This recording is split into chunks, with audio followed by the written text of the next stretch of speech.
Good morning everybody, good morning, it's JPR and welcome back to another video. Well, we did our video on the worst moves from every generation, and many of you assumed that I'd upload the best moves the very next week. So, anyway, 3.5 months later, here we are. Now there's actually two things to consider here. How good was the move when it was first introduced, and how good is the move now? And of course, we can further divide this into offense-based moves and support-based moves. So we may end up doing multiple for each gen just to cover our bases. And since I've already done a video on signature moves, for the most part I'm gonna try to keep this to moves that are widely available. But there may be a few exceptions as we go. Anyway, for Gen 1, let's get the obvious one out of the way. I mean, how many times have we discussed Gen 1 Hyper Beam on this channel? Too many, that's for sure. You didn't have to recharge if you KO'd an opponent, and you know what? I'm just gonna lead you to my normal type video from a couple weeks ago for you to get the rest. The only other attacking move that competed with Gen 1 Hyper Beam would be Gen 1 Blizzard. At 90% accuracy, this was entirely too powerful. And that's even after the international versions of the game nerfed the freeze chance from 30% to 10%. On that note, we should probably discuss some of the most broken moves of all time. Wrap and other trapping moves. No, seriously. At 15 power and 85% accuracy, this may sound like a complete meme, but in Gen 1, if these trapping attacks landed, your opponent was completely immobilized for 2 to 5 turns. As long as you were faster and didn't miss, it was entirely possible to just win. Gen 1 did introduce some staples that have stayed almost exactly the same throughout all 9 generations though. Thunderbolt, Flamethrower, Ice Beam, Earthquake, the standard moves that you mash on an average playthrough. Of these, Earthquake is probably the most solid. In singles, it's 100 base power and 100 accuracy with no drawbacks. Ground is also one of the best coverage types since it would go on to deal with pesky steel types in later gens, while also being the only weakness of electric type Pokemon. Plus, only 3 types are immune to or resist ground. So you quite literally can just click Earthquake in most situations and get away with it. And with the rise of doubles and the strategies that you can build around Earthquake, like having a flying or levitating partner, Earthquake has only gotten better. So needless to say, Earthquake has aged like a fine grape juice. Some of you guys probably aren't old enough to drink, oops. When it comes to status moves, you have so many to choose from. Leech Seed, Reflect, Swords Dance, Thunder Wave, Toxic, the list goes on. Pretty much all of your staples are present here. But most notably, Spore. Now, Spore wasn't all that in Gen 1, because it was exclusive to Parasect. Oh, the irony of being shackled to one of the worst mons in the game. But as time marched on and more fungus-based Pokemon have been able to learn it, and Smeargle, let's not forget about Smeargle, Spore has certainly become one of the most annoying status moves to deal with. And lastly, one that hasn't aged too gracefully, but was extremely broken in Gen 1, would be Amnesia. Nowadays, it just ups your special defense by 2 stages. Big whoop. But in Gen 1, recall that Special was both special attack and special defense rolled together. So this was actually just Nasty Plot, but with an added defense boost. As if Gen 1 Mewtwo wasn't busted enough, it could also abuse this extremely broken attack. Ironically enough, you would have to have a pretty good memory to remember how good Amnesia used to be. Generation 2's best moves may shock you a bit because, well, they're not even in the game anymore, and at a glance they don't look particularly good. But I cannot overstate just how important the additions of Hidden Power and Pursuit were to the game. Hidden Power essentially gave any Pokemon an extra coverage option, which helped tons of Pokemon with poor move pools, and Pursuit made some Pokemon like Tyranitar or Scizor incredibly scary to switch against, and has probably contributed to more Nuzlocke deaths than any other move in existence. Unfortunately, Hidden Power just didn't mesh well with the last 2 gimmicks, so it got the axe. And Pursuit... Okay, actually, why did they take Pursuit out of the game? I kinda miss it. Anyway, despite having relatively low base power, these 2 moves completely changed the dynamic of the game. And it's a shame they're no longer with us. So, among the surviving moves, I would probably say Extreme Speed is the best, now that it's more accessible. And pairs excellently with Terastallization, I might add. Having a priority move is always a valuable asset, so to have one with double the speed and double the attacking power is just nuts in a lot of cases. Moving into support moves, in Gen 2 itself, Sleep Talk was a big one, given how much emphasis there was on sleep stalling back in the day. This move was a big part of the reason why Snorlax was nearly unstoppable in Gen 2. But Sleep Talk isn't as relevant nowadays, so I'd probably have to go with Spikes and its nemesis, Rapid Spin. which has gotten a lot better in recent years. Yeah, I know it's technically an attacking move, but I'm gonna classify it as support because who actually uses Rapid Spin for damage? In the singles meta, the importance of having and removing entry hazards can't be overstated enough. And that's where these moves come in. Rapid Spin was already really valuable for the sole reason of hazard removal in Gens 2 through 7, and then Gen 8 came along and really pushed it over the edge, buffing its base power from 20 to 50 and making it so it raises the user's speed.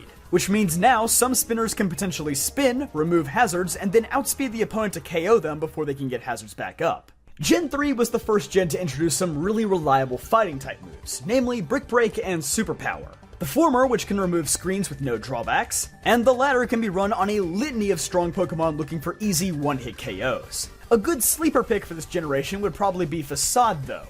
In Gen 3, it's nothing special, an okay move at best. But starting in Gen 4, where Toxic Orb and Flame Orb were introduced and could be run on Pokemon with the Guts ability, Facade could now start hitting harder than Episode 5 of Fullmetal Alchemist Brotherhood. Don't look it up if you don't know. But offense isn't really where Gen 3 shines, it's support. So many amazing status moves were introduced here, mostly Dragon Dance, but also Will-O-Wisp and Taunt, which are good at, stopping Dragon Dance. Yeah, Dragon Dance is so good they had to introduce tools to stop people from clicking it once and automatically winning, though that can definitely still happen. It's hard to say for certain whether it or Will-O-Wisp is more valuable. They're used in completely opposite ways, but man, they can really shift the tide of a battle quicker than most moves. Regardless, these are probably the top 2 moves from Gen 3 without much competition, and to make it even better, they haven't changed at all since. So while Gen 3 was a little lacking on the offensive side, Gen 4 couldn't be any more different. So many amazing attacking moves were introduced here, mostly to help fill the gaps left by the physical special split. But it's hard to find ones that stick out more than Close Combat and Draco Meteor. Close Combat is a lot like Earthquake. It's just an amazing coverage option to run on nearly anything, and losing a bit of defense in exchange for 120 base power is nothing serious. And Draco Meteor? Well, if you see one of these heading your way, I hope you had your will drafted ahead of time. Another move that straddles the line between offense and support would be U-Turn. U-Turn was the first in line of a few moves that allows you to switch out immediately after attacking, giving moves of this type some absurd utility, as you're able to constantly position your team correctly and keep your opponent guessing. On the status side of things, of course we can't not talk about Stealth Rock and Toxic Spikes, moves that dominate the singles meta till this day. Roost is another honorable mention, which was a huge buff to flying types, allowing them to shed any of their flying weaknesses for a turn and gain a pretty good amount of HP. But what really turned things upside down, literally, would be Trick Room. While maybe not as popular a strategy as standard weather teams, Trick Room teams can be used to great effectiveness. And the existence of this one move turns a ton of slow, overlooked Pokemon into potential sweepers. And if you want to sweep your friends with unparalleled levels of Pokemon knowledge, why not subscribe? It's free and you'll get all kinds of great Pokemon content in the future. In Gen 5, there's a lot of good attacks that are sadly signature moves, like V-Create or Secret Sword. But one move that stands out among the rest as a threat across nearly every battle ever is Scald. At 80 base power, able to be boosted in the rain, which was incredibly common in Gen 5, and a disgusting 30% chance to burn, this may be one of the greatest offensive moves ever made. Or worst, depending on which side of the battlefield you're on. This gen also gave us Volt Switch, which just continues on the legacy of U-Turn. Support-wise, Gen 5 was also notorious for some absurdly good stat-boosting moves, Shell Smash and Quiver Dance in particular. Quiver Dance turned so many horrible early game bug types into potential sweepers, and Shell Smash does the exact same thing with some other unusual suspects. On the topic, Shift Gear is also quite good, but was unfortunately gated to Klinklang at the time. However, now that we have Pokemon like Revavroom and Cyclizar around, it's much easier to see just how good this move is. Our first Gen 6 move definitely has to be, well, a move not even from Gen 6, it's actually a Gen 3 move, Knockoff. Knockoff was a move that always felt like it had potential, but at a pitiful base 20 power in Gens 3 through 5, it was hard to justify wasting a move slot on it. Gen 6 not only buffed this attack to 65 base power, but also gave it a 1.5 times multiplier when you actually knock an item off the opponent, effectively making it have nearly 100 base power, or 150 when used by a Dark-type Pokemon with Stab. In fact, this was probably the best attacking move that Gen 6 gave us, and I really only say that because Knockoff hardly felt like a move before this generation. On the support side, this gen had a lot to offer though. Another entry hazard in Sticky Web, Parting Shot, another switching tool that works particularly well in the VGC format with Pokemon like Incineroar, Terrains, which are pretty much just extra weather conditions, but probably the best support move from this gen is Aegislash's signature move, King Shield. I've hesitated to include signature moves up to this point in the video, but this move is so good, I just had to include it. Though, half of what makes this move so good is how it pairs with Aegislash's stance change ability. This move pretty much made every turn a 50-50 guessing game on whether Aegislash would attack or protect itself again. And if you guessed wrong, then kiss your physical attack stat goodbye. On the note of signature moves, Gen 7 also gave us a remarkably good one, First Impression.